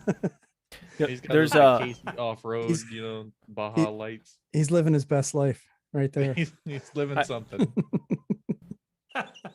I have a small yard, so I just have a push mower. And there was one time like it was going to it rained the day before, so I couldn't do it. And then I got home late from work or something like that. It was going to rain the next day, so I did start mowing my lawn at like 8:30 at night. And I don't want to say I was jogging to get it done, but I was walking at a brisk pace to try and get it before the sun completely went below the horizon where I couldn't see very well. But I was actually basically mowing in the dark because I wanted to get it done before it rained the next day. So I can understand it for that reason, but for every Saturday night Yeah. at 9 o'clock at night, that's just a little odd. Usually in Michigan, 8:30, it's still light outside. Yeah. Well, it was like a late summer. It was like a late Yeah. summer day. So Wow, there's like three folks from Michigan on here now. Myself, Dan, and Donnie. Huh. Go Glove State, right? Yes. Did you know? Did you know this is 4 out of the 5 Great Lakes prefer Michigan? Okay. All right. I got another annoyance for you that's just as bad as mowing the grass at 9 o'clock. Is when you're snoozing in at 6:30 in the morning and it's trash day, and you live in a tight community with a lot of houses, and these trash pickup trucks got this arm that comes out, picks up the can, dumps the trash, and then slams it on the ground. And they go through here, boom, boom, you know, and then they go down the other side of the street, come back your way, so you get to hear them twice. Well, if they have to be up at that time in the morning, so does everyone else. That's right. I mean, a lot of people around here don't get really sparked up and going until at least 7. Now, I'm going to transition this. Is anyone using Firefox version 89? Is that has anybody got that running? No. Yeah, I do. On another unit. Does anybody have any like thoughts on it? Do they feel impressed by it? By the new look? I like the new look Okay. a lot. I'm on 8902. I also have the Libre Office build. Okay. And that's kind of a little more locked down than regular Firefox. But yeah, I like it. It lets you choose whether you want a light theme, a dark theme, some themes in between. But I like the tabs, what they've done with the tabs. They're really nice. And then if you're watching a video in the tab, it also's got in small print playing. It pops up, and so you know which tab is actually talking through the speakers, instead of going through each tab and figuring out which one's got a YouTube video running on it that an ad popped out. I think the support for dark mode looks better now than it did previously. As far as like the buttons go at the top, I mean, 6 1/2 dozen to know. I didn't really care. I'm sure somebody who's into style probably likes it a lot better. If you rather use Libre Wolf, it comes now as an all-in-one download package. All you got to do is when you go to the release website is go past assets and go underneath it where it says others, and down at the well, if you got Arch, choose one of the Arch ones, signed or unsigned, or you can choose a signed build or an unsigned build that ends in BZ2. Just make a Libre Wolf folder in your home folder, compress it all, and there's a launch librewolf.sh that starts it. And it will read Mozilla profiles. So if you got a Firefox profile, you can port it right over. Yeah, I think I'm at 89.0, just flat. I don't have the newer updates. Yeah, there's a 0.2-1 now. 0. I'm using 89, but I normally use Google Chrome. Okay. I'm still in that habit. I probably should get out of that habit, but well, you know, I find it you got to have at least one Chrome-based browser in your collection, because once in a while you're going to hit something that just does not work right in the Firefox brand. Like I buy vinyl records, and they give you these little coupon thingies with the vinyl records, so you can go to a website and type in the code and actually download the digital version. They give you both, and some of them will not work in Firefox. You'll get to a part where it just won't accept anything. But if you use a Google-based browser, it works just great. Okay. But my big reason for liking. Go ahead. Sorry, I was going to say a lot of people are talking about Brave browser at the moment, and they're creating their own search engine. Yeah, there's a couple of videos out on that now. It's the search engine's in beta mode, I guess. Yes. The feature of Firefox that I really like, and I don't know if Chrome has it. Last time I checked on Chrome, it didn't have it. I don't use it very often, or Chrome or Chromium. Is if I'm watching a YouTube video in Firefox or some sort of like video content, I can pop it out, and then I can like kind of resize it and make it nice and small in the corner or whatever size I want, and then I can work on other stuff, and it stays above. It floats above Right. everything. Yeah, I And- think Chrome had that first, I believe. Is it? Oh, Is really? that right? No. I don't Firewolf know. does the same thing. Firewolf, is that another one? There Like are Libre Libre Wolf and Wolf. Firewolf? for Chrome Libre Is there a Wolf. feature like that in Chrome? extensions, yeah, that I know. Oh, of. okay. Yeah, I didn't see it. Like I last think time I Google tried actually using it. has like their official extension for it. Oh, okay. Well, I happen to like that feature a lot. So Yeah. whatever browser it's in, I think that's a really neat feature because sometimes it's nice. Like if I'm just on my laptop and I'm working on something, I want to like, kind of quasi watch a video of somebody doing like a review on cute fish on Manjaro or something like that. I can have that up in the corner. And while I'm pretending like I'm working or something like that, tell the kids to go away. But anyway, yeah. So I like that feature a lot, but it's nice. So, and but that's yeah, the one that's the one that follows. Like if you change workspaces, it stays. It continues to stay there, isn't it? Is that right? no, if it you does not change- stay workspaces. For me anyway, it doesn't change. It doesn't follow on the workspaces. It only says on Oh, one doesn't it? I workspace. thought it did. Oh, Maybe okay. the Chrome one does. I don't know. And then maybe there's a way to make it follow the workspaces, but I'm not aware of that at this time. But that would be better if it did. It did annoy me that it didn't. So, yeah, no, I haven't noticed any like performance improvements in Firefox and like that. It seems to just kind of chug away. Just noticed one day it looked different. You know I think, what? like, It last does week. seem to use a lot less memory than it used Bless to, you. because the Peppermint Dell book I just showed you, when it's idling with just Peppermint, it's just over 300 megabytes of memory it uses, and then it jumps up to like almost 850 when I open Firefox with a couple of browsers. So Yeah, I do notice that. Like, I use Firefox because it has a lower memory footprint than Chrome. That's the main reason. It used to almost cake out a gig when you opened it up and opened a video. Yeah. But Poor little girl here has only got 4 gigabytes. I got to take care of them.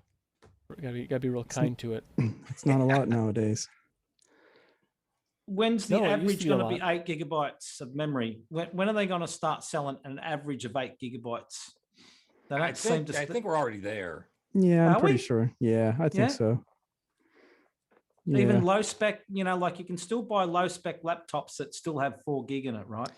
Because I have this theory. I think there's this massive warehouse somewhere in the world that's full of 4 gig memory because they made so much, they're just trying to get rid of it. Could be. That's my theory. I like not a that bad theory theory. actually. Yeah.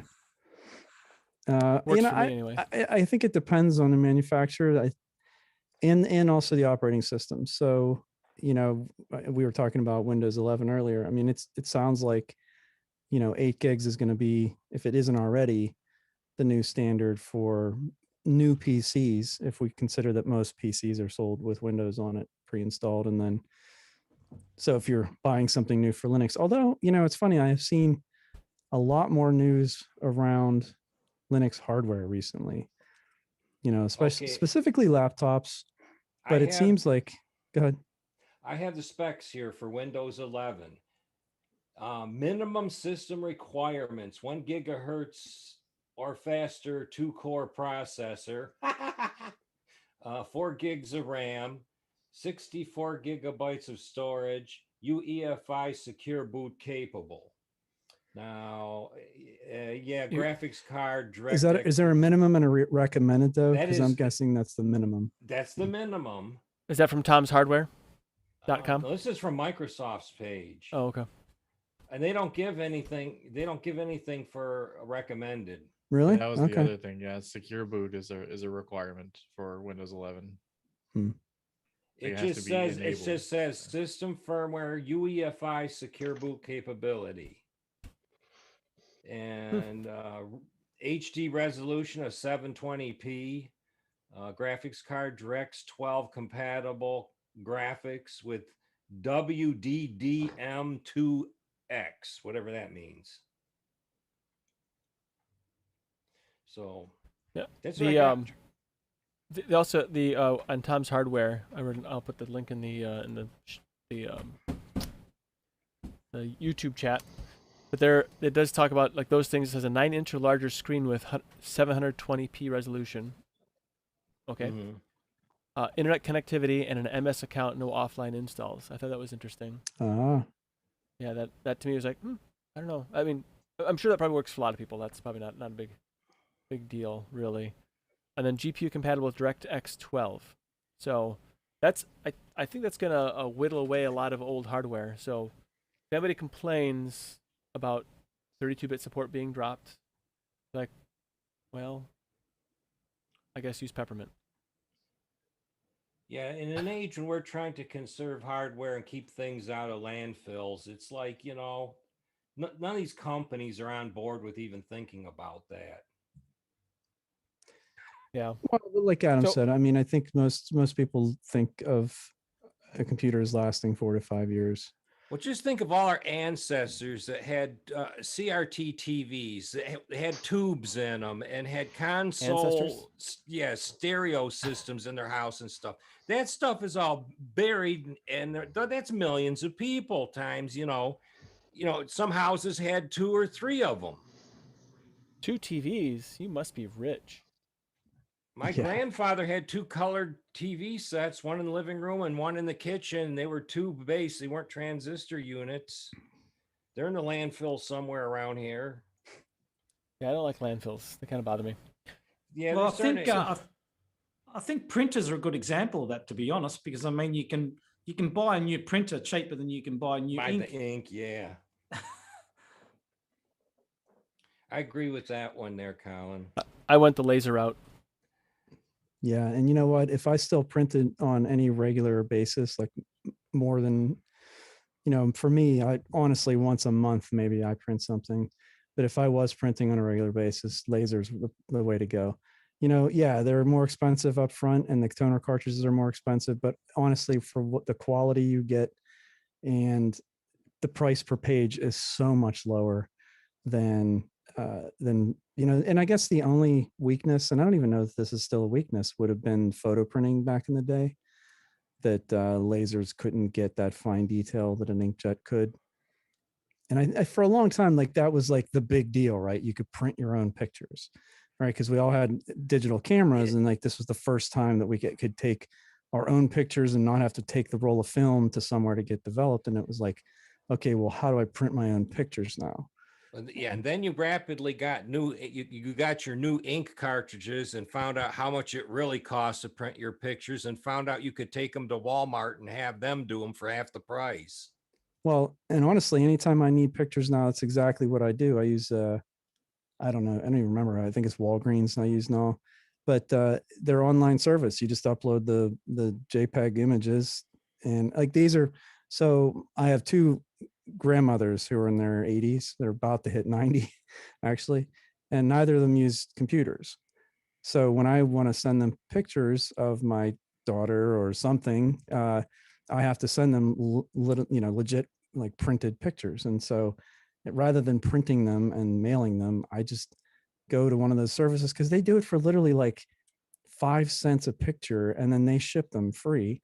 Right. And I mean, it's so I can't even compete with that in the ink costs that and sometimes you don't even have that. You can just go to their website and pick up your pictures online and download them. No, I ship them. That's what I'm saying. I upload them from here, and they all live somewhere else.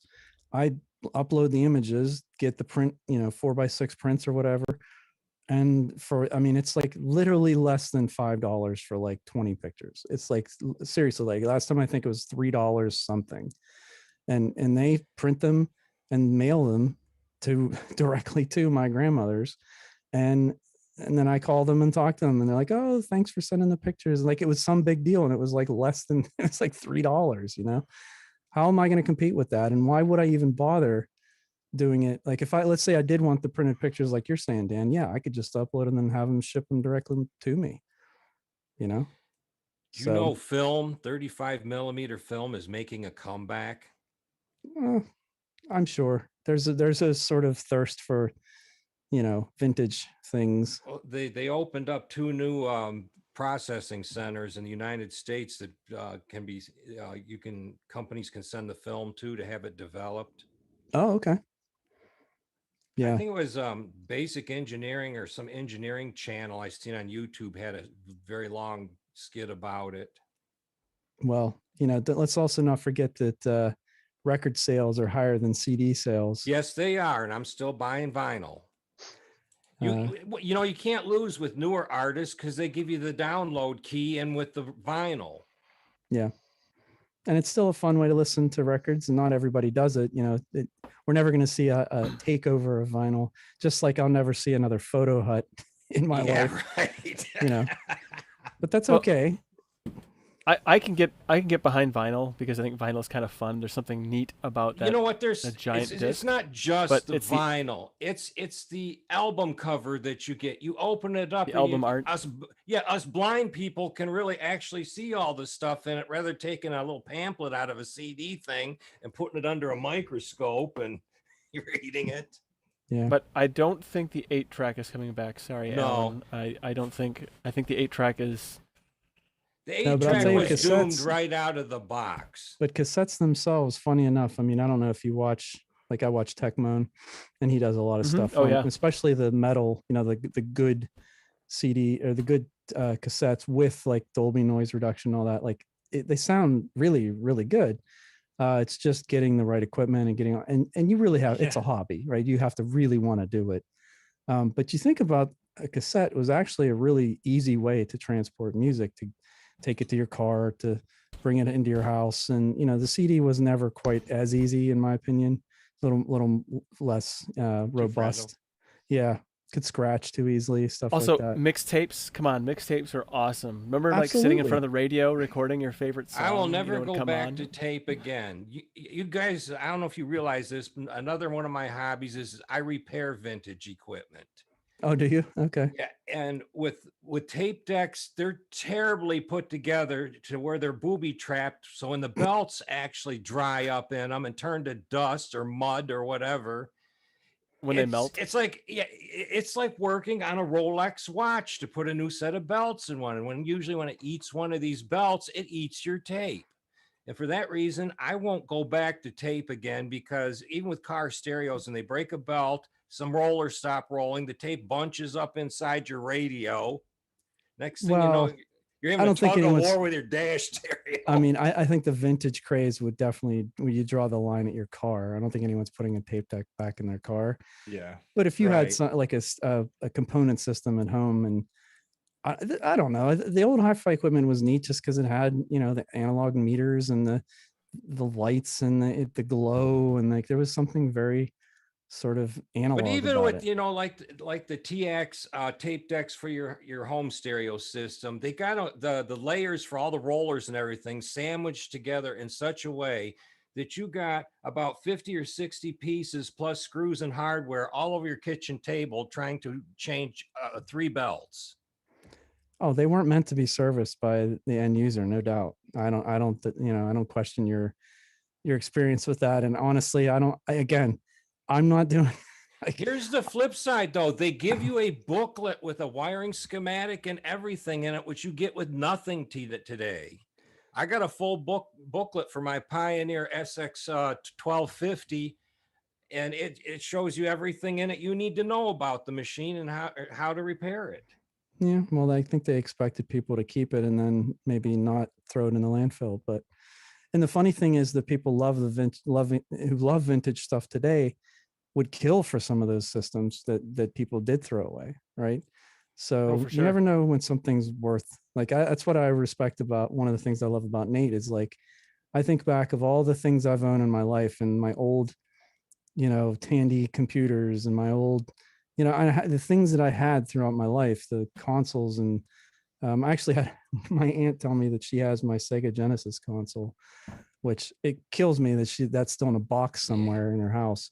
But like, I just think of these, like, why did I get rid of them? Why did I throw them away? I mean, yes, it would have been inconvenient for me to bring them around with me and everything, but honestly, at this point in my life, like, they wouldn't have taken up that much space, and it would have been really interesting to see, like, how. Well, because you're normal, and nobody in the right mind keeps old garbage like I do. So I do have a perspective on this. It's I not do- garbage if it's in pristine working condition. We do have many retro consoles, like of original retro consoles in our home. They almost never get used.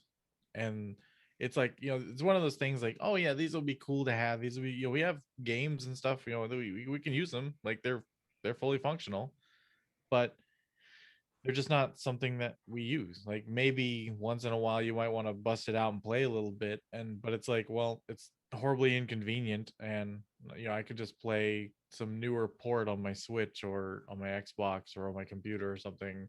It's infinitely more flexible, it's infinitely more usable, and It scales. Yeah. yeah, and it's nice to have the original equipment to look at and everything, but I mean, I almost never use them. And Yeah. then there's the incompatibility with modern displays, and if you want to get into that, then you got to get into like upscalers and all this other, I mean, there's a whole rabbit hole of just things to get old equipment working with new stuff, and it's kind of a mess. It's way more than I want to go into, of course. Yeah, but, it's kind of like with there's some of the definitely people into vintage, it, but the vintage receivers that people drop off at my door. I can't buy light bulbs for them anymore. If I'm lucky, I can find somebody that come up with an LED conversion kit. Yeah. I will say, I find like Adam, everything you're saying is spot on, and I've never said that before. So please delete this recording. But I will say it's actually for me, it's not so much getting them like playing the games or using the software or anything like that. It's just because I can. That's actually the only reason why I do it. So I do actually have I built myself a gaming rack that has all these. It's packed up now, but it has all these vintage systems on. Like I have an Xbox, the original Xbox on there, PlayStation 3. There's a spot for a Switch, and anyways, a bunch of things on there, and actually my kids like playing the old stuff. There's that. So I don't actually play it, but my kids like it. They enjoy it a lot more than I think I do. I just like it because I can. And that's really what it boils down to. And also, I found a way to very easily, you can plug the Super Nintendo, the GameCube, and Wii have an HDMI little thing that plugs right into their AV port in the back, and so that kind of solves that problem. So those pretty much end anything from the cable 90s. things? Those like I the sort of scalers within a cable kind of thing. I would love to tell you, but it's packed Okay. away. Fair enough. But anyway, yeah. So it's a real it was a real cheap device. It didn't cost much at all. I got it on Amazon, and it works great. But there's but for me, a lot of it's just because I can. Like I got getting my Commodore 64 on the internet using an Ethernet card, which that was fun in and of itself for Commodore 64, and then being able to do IRC chatting on it, not because it's more practical, not because I had some productivity gap in my life. I just wanted to see if I could do it. That was really it. Can I make this thing do what I want it to do? And then once I achieve that, I'm like, yay, okay, next thing. I completely understand that sentiment. That's why I tried to play games on Linux, just to see if I could. Obviously, I could play them better on Windows, but I play all my Oh, games on very Linux. much I so. don't even use Windows. So I haven't heard from Max Henney. He's been very quiet today, and I'm not really sure if maybe he's bored to death or. No, I mean, that just could be it. I'm real tired this week. I finished some big yard work projects. Got Okay. the final of my 10 fruit trees planted, and Ooh. cut up and set a bunch of shiitake grow logs. Set up a big line of that. So Well, that's yeah. cool. Where do you have Yep. your logs? I got like a steel cable strung up between two trees, and they're all leaning against that. So hopefully in a year I'll get a nice harvest. And I got 2 more types of spores coming. That's amazing. I've been watching foraging videos for no particularly good reason other than I just find it amazing. That some of these mushrooms, and I know growing your own is not foraging, but just the idea of cultivating mushrooms, and you get the impregnated logs, and it's just really cool. Good luck with that. What kind of fruit trees did you plant? Pawpaw, which I didn't know about till I read a couple years ago. I think Philadelphia or Pittsburgh was planting them in their town or city parks because it's like a Native American tree and it produces huge amounts of fruit. It's got this banana mango hybrid flavor. So 5 years from now, I'll have an orchard and see where that goes. Awesome. Well, I've planted some trees. I actually have a mango tree that just turned. I think it's about 9, maybe 10 years. It only produces fruit every other year, which is kind of weird because you think, oh my God, is my tree dying or something? But so last year it didn't produce any fruit, and then this year it is just there's probably 200 or 300 mangoes on that thing, and they're these beautiful. So most mangoes are those sort of green skin, and they get the little blush. But these are those gold yellow champagne. Yummy. Yeah, Mm. they're like candy. They're amazing. Mm. And I'm very protective because we're right next to a thoroughfare, and I'm always thinking like somebody's out there. Hey, Stealing your quit stealing my mangoes! And I mean, nobody. You're I've outside with never. a shotgun. Get away from my mangoes. And there's so many. It's silly. Like we're harvesting like 20 a day at this point, and like we'll never eat them That's all. But awesome. yeah, but they are. Could you make like jam out of it or jelly preserves? Like we're gonna do all kinds of stuff, and I mean, whatever I can't eat, I'm gonna bag up and freeze. But just the idea that, like, I started that tree from one of those. I ate the fruit, and my mother-in-law, who's a master gardener and horticulturalist, she's like, that should not have worked because those are all hybridized trees. I mean, they're it's a base of one type of tree, and then they splice in the fruit, the live cuttings, however that whole system works. But the grafting, yeah, she's like, that should have never worked, but here's this beautiful tree. Like, and I'm like, well, I could give you a seed. She's like, no, it'll never work that way. I'm happy to just have yours. But yeah, it's so gratifying that, like, just as a lark, I was like, yeah, let's see if I can grow one. And it sat in a bucket on the side of my house for like 3 years. Poor thing. Like, I just neglected it. And then I was finally like, I guess it's big enough to plant. And it made it. I mean, that's the thing about the right plant in the right place. So it's a tropical plant in a tropical environment. So all it wants is rain and heat, and it gets it, and it's happy. So I have a avocado that I took the pit and I said, let's see if I can get this thing to sprout. And so I did last year. And it's actually a pretty good size house plant now. It'll never be a tree here in Michigan because it's cold here 9 months out of the year, so it will die. And maybe not 9 months, maybe it's 8. But anyway, but it'll never bear fruit. Like, there's no way, it just won't. But I just did it to have a house because I wanted a house plant. And I thought, oh, this might be fun. And so if someone asks, what is that? I've actually heard that they're good house plants. Go ahead, Tony. I planted a fig tree outside. Really? And it's I found it. It's called Chicago fig, so it grows in the winter. I actually been outside for 3 years, and I ate figs on it last year. No kidding. I was looking at those. Yeah. That's it's amazing. I never had a raw fig in my life, so I always thought I didn't like figs. And then I had raw figs, and I was like, "These are amazing." They are amazing, man. Yeah.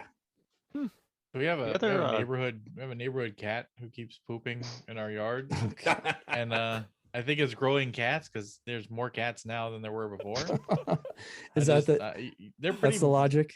Yeah, there's low maintenance. I haven't done anything, so I guess amazing. Yeah, pretty resilient. I see. Maybe they're like those mushrooms that Max was talking about. Yeah. So there's just cat spores everywhere, and yeah. Oh God. Well, Vince says he's got too many lemons. More lemons than he knows what to do with. I mean, that would just be awesome. I would have like lemon water every day for every glass. See, that's the thing. You think you will, but then when you literally have hundreds of something, you're giving them away. At this point, we're like, anyone who we know is getting mangoes because there's too many. Yeah, and we got a lemon tree out the front, and we've just put a big box out there, and I put on the Facebook community that we got lemons. Just private message me, and I'll let you know the address, and people are just coming to pick them up. So that works out pretty well. Yeah. I once had a friend in Hawaii. They had a avocado tree in their backyard. So whenever they would make guacamole, they literally just went outside, picked one that was right, and they'd make guacamole. I'm like, this is paradise. This is like, you can't get any better than this. Right. Living off the land. Yes. Well, I'm just avocados. I could kill Here's for a anything here's a else. very interesting odd fact that I never knew. So we have a neighbor that has avocados, and black buzzards, the ugly ones with the bald heads, love avocados. Ooh. And so quite often you will see a flock of black buzzards in their yard just munching down on avocados. And it's like, what? What am I seeing here? This makes no sense to me, but that's What what did they they do. kill this week? Yeah, exactly. But apparently there's something about those trees, and I had another friend who had one. He finally cut it down because he was like, it was just so messy. So if you don't eat the fruit, it's a pain. And I remember being a kid having apple trees that weren't taken care of, and so they would produce basically inedible fruits. They were just little apples. The bees still loved them. So I remember before I cut the grass, I always had to pick up the apples and get stung about 3 or 4 times. And that was like, I Nice. hated life. When I was a kid, I hated life because that was one of my chores. It's like, you have to pick up the apples before you cut the grass. I'm like, why? Can't I just cut them? They're like, no, you have to pick them up. Yeah, So no anyway, fall apples up here are a big event. Yeah, they are. There was a I can't remember where this was, but I think it was on a military post, and it had an apple tree that was obviously not taken care of, so it had those tiny apples. And I don't know what it is about military age men, but they have to pelt each other with these apples. It's just a thing to do. Very painful and lots of fun. I don't know, whatever. Help It them do sounds- what? Get them out of the trees, cut them up, eat them. No, No, sounds like pelt each fun to other. me. I mean, Yeah, they're just about throw. not very big, and you just if you get them in the face, that's more points. And I don't there's no safety. Oh, you it seemed shoot them like. at each other. No, throw them. We just whip them at each other because like if we're not, I don't know what it was fun. Okay, I think I got the idea now. Yeah, just whip them I'm- at each other. I- That's when it. you first said it, I'm like, military men are having trouble with apples. What's wrong with them? The No, apples. we have trouble not hurting each other. I think Oh. Adam probably understands. He understands. It's this need for violence or something like that. I don't know. It's It's just a really thing. bizarre. It's it's the same thing as like, hey, you probably should be getting rest for the next day of training, but instead you're all up all night hitting each other with 550 cord and having a grand old time. Yeah. But for whatever reason, the imprint of the violence makes the fun that much more enjoyable. Right. You're not having fun unless you're miserable, and if you make somebody Yeah. else miserable, then Yeah. you The and whole they are having more experience is fun. miserable, and that's Right. the only way. Yeah. Share the misery. Right. Exactly. Yeah, I'm moving from being a city mouse to a country mouse here fairly soon, and I want to plant a lot of fruit trees. So I'd like to do some cherries since I'm close to Lake Michigan. It's a longer grow season, and I don't know about grapes because there's tons of grapes around me, but I'd like to do things like cherries and some apples and stuff like that. So I think that'd be a good time. Other cold weather one that's surprising is kiwis. I didn't know it, but Really? they grow up in like cold weather areas of Japan. So and there's like some varieties that Russia grows, and yeah, that's another on my list for stuff that likes the cold. Well, we're gonna have to keep track of what you do, Max, so we can share the knowledge. What you're in Colorado, right? New York. Okay, Up I in the was Hudson that Valley. I was that far off. That far off. I mean, I used to live out in New Mexico, so close enough, but Oh, okay. That's interesting. I thought Colorado. Actually, I have Russian pomegranate on my list. ooh. Oh. Well, that's cool. Yeah, that's another cold weather one, right? Yep. Yeah, I love pomegranates. I didn't even think they could grow here, but yeah. Yeah, there is the Russian pomegranate that it grows in the cold. They have a cold weather orange too, I was curious about. Oh, I never heard of that one. Yeah, apparently they have like surprising levels of orange production in Russia, which I guess economically makes sense, but I never would have imagined it. No. That's cool. I like the idea of being like self-sufficient as much as possible. It's kind of a not off grid, but like just being able to support yourself and potentially support your community. I think that's an important thing. I think, in some fashion. I think well after last year, it's definitely time to start thinking about that. Mm-hmm. Yeah, I agree. If you can't get to a store or if supply chains are disrupted or something like that, it's good to have the ability to sustain, you know, besides having tons and tons of canned food in your basement like a weirdo. That'd be me. So, yeah, and me. I don't have room for anything else. Right. Well, I mean, if you live in a more condensed, an urban area, it's harder. And I'm not sure what you do like in an urban area for like food production. It's like in my little town, you can't have chickens, and chickens are great little creatures if you want to have like sustained source of protein. You feed them garbage, and they eat bugs, and then you get eggs. It's a really great. It's a miracle that works. But yeah.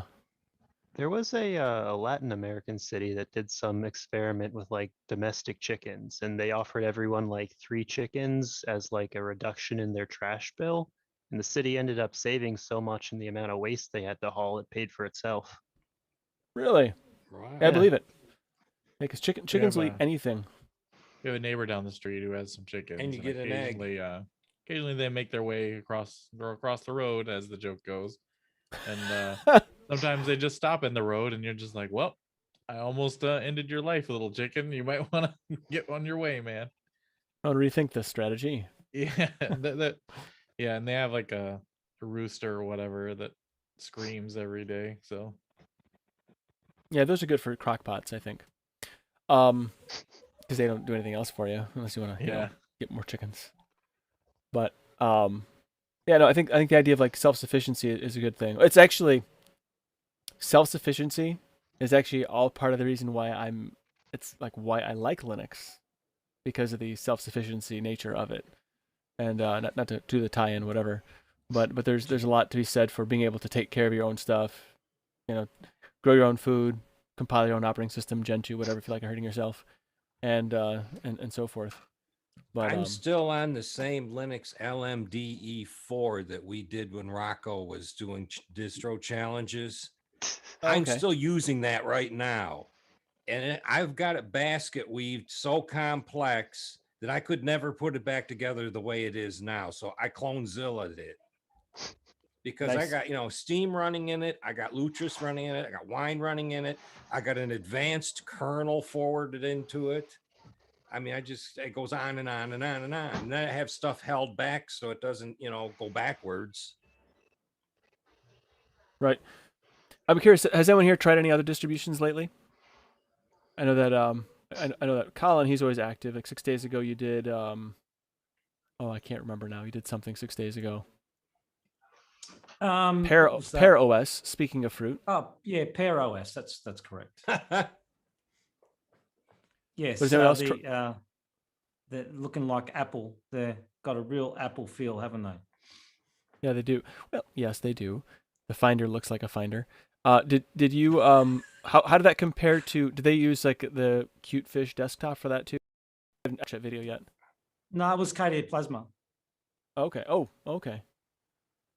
I installed Ubuntu Mate in my HP laptop, and I have a bad experience with the mouse wheel. It will not scroll a web browser or open anything up or down. I did find a GitHub plugin called My Wheel or something like that you can add to it, and when you boot up the machine, it wants you to actually adjust the scroll speed, and then it works for a while. But if you put it to sleep overnight and wake it up the next day, you've lost it. You have no mouse wheel again. That's weird. I haven't been able to try anything. I've been gone, which is why there hasn't been a biddle. But I know a lot of things came out. There's I'm excited about this. A new SUSE Linux Enterprise. Anybody know those things? Adam? No. But I'm sorry, 15. I was. You fell asleep. Out. Yeah, what's up? You checked out again. There's a new SUSE Linux Enterprise came out. I don't know if anyone's tracking those things.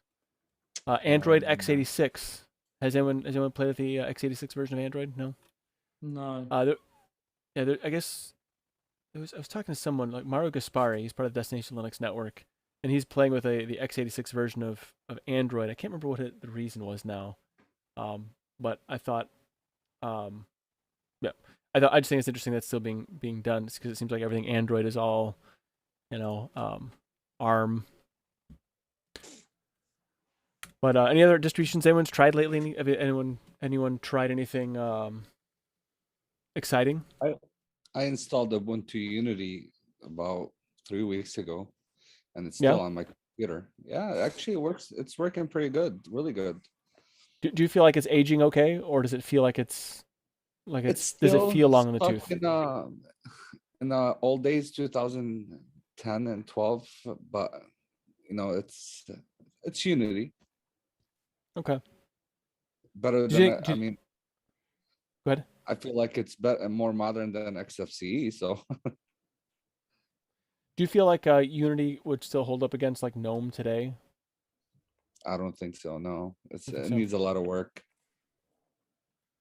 So the like new, when you say a lot of work, do you mean like new coat of paint and drapes, or do you mean like Yep. we got to yep. throw on a new room?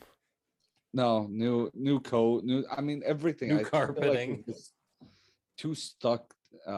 10 years back, it's stuck in there. Okay. Like there's nothing new in it. Okay, that's Yeah. fair. And my Yeah, desktop, like I've been on Fedora 33 and still haven't upgraded to 34. is it what's holding you back from that? A couple extensions that hasn't it's not still not compatible with GNOME Okay. 40. Okay, so the GNOME extensions, some lacking Yeah. there. Yeah. It's understandable. I'm kind of looking forward to Debian 11. To be honest, I want to. I might put that on my main system. Maybe Debian it now has a lot more variations in their ISO. So they have the free ISOs and the non-free as well. So the non-free is actually, because normally when I install Debian on my Intel NUC, I don't get Wi-Fi, and I'm only connected to Wi-Fi in here, but the non-free version does. So and once it's installed, it's there out of the box after install. So that's a great improvement from Debian, I must say. So I'm looking forward. That's to new that. for Debian 11. Yeah, I think Debian 10 was Debian 10 didn't have that they might have had the ISO there for Debian 10, but I wasn't aware of it at the time. So yeah, it might have always been there. I'm not sure. It did exist, but it's very hard to find if you don't know it exists.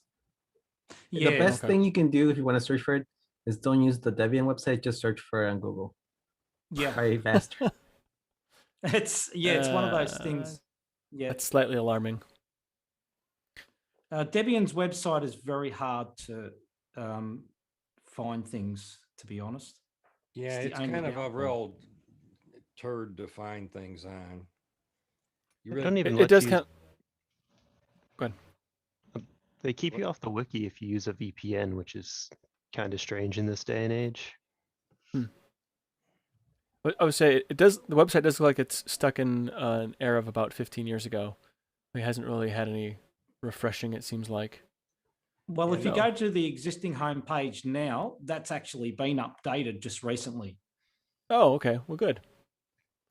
So, but the problem is once you click out of the homepage and go trolling through looking for ISOs and that, you're still stuck in the same as what it used to be. So it's only the homepage they've changed. It Oh, goes yeah, it back to does- what you were it saying does look about nice. a fresh coat of paint. That's kind of what it is to the Debian website now. It's just Yeah, fresh pretty coat of paint much. for the Yeah. main website, and then everything else is still the same. Well, I mean, it's a start. I mean, I think that if they start with the front page, so I actually start. have a website, PC TLC website I've had for a while. I haven't really updated it or anything, but I was thinking about putting a tab on it for Debian and make my own Debian links. I was not a giving bad it a thing to thought do. because it might because just the simple things, a big button that people can just press and go to the ISO they're looking for. So I don't know. I was thinking about it. Yeah, I mean, that's not a bad idea, really. Yeah, the getting Debian still is kind of the same.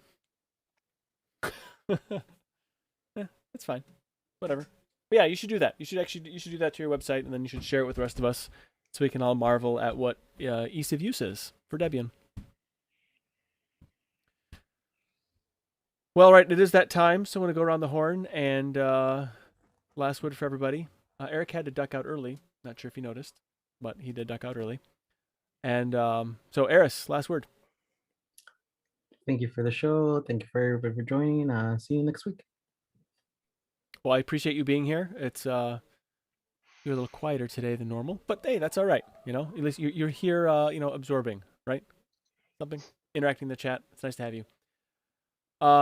Colin, last word, bud. Yep, great conversations today. It wasn't always tracked as Linux, I suppose, today, but there was some good information there for general life. It's open source. It's open source. That's right. But yeah, it was a great conversation. Thanks for hosting this, Nate, and also Eric. Great stuff, and Aris as well. You guys are awesome, and I'll see you all next week. Take care. Have a good week. Well, thanks so much for being here, Colin. Adam. Thanks for putting this on, everybody. Thanks for just having a place to hang out tonight, because man, I needed it. So good time. I'm really glad he could be here. You bring a kind of levity to everything. You know, you keep us all humble. I try. Max. Yeah, thanks for having this again. Been missing it lately. Yeah, happy to be here and working on a little piece for the Biddle blog, hopefully for next week. So excellent. That sounds great. I appreciate that, and thanks for being here. Dan, it was nice to see your face again. What other? What's your last? I'm glad you had a stream tonight, because I really was looking for something to do, tornado aside. It's been a lot of fun here. I'm really happy to see you all again, and I'll be looking forward for the next stream. Well, I also look forward to it, and I look forward to seeing you again. And Donnie. It's nice to know where all the fruit's located. Right. Well, right here. Donnie, another Michigander. Right. Thank you for the great gathering. Nice show. Nice to see everyone back again. Best of luck for Rocco. Hopefully we can see him again back here. It's not like you're not doing a good job, Nate, but oh, I know I'm not. I'm just kind of like, I'm winging it. I'm just like totally winging it, and you know, just. But no, it's great to see everybody. Thank you. Yep. All right, and I want to thank you all for joining in both the Zoom meeting and on the YouTube stream. I want to thank Rocco for starting the Biddle community, Eric once again for the use of his Zoom account, and everyone involved in making this community awesome and making Linux and all the open source tools possible for us to use, not only have this conversation, but to have fun with our technology. So Linux truly puts personal back in a personal computer. And until next time, see yous. Bye. Bye, everyone.